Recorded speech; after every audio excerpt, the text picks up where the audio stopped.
ಬೆವರ ಹನಿಯ ಸೆರಗಿ ನಿಂತ ಒರೆಸಿಕೊಂಡಾಗ ಹಗ್ಗದ ಮಗೆ ಅಂಗಿ ಒಣಗಿಸುವಾಗ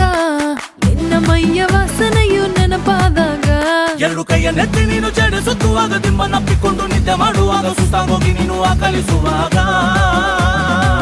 ಬತ್ತವಲ್ಲ ಫೀಲಿಂಗ್ಸು ಬಂದು ಬಂದು ಮುಚ್ಚಾಗ್ತಾವೆ ಫೀಲಿಂಗ್ಸು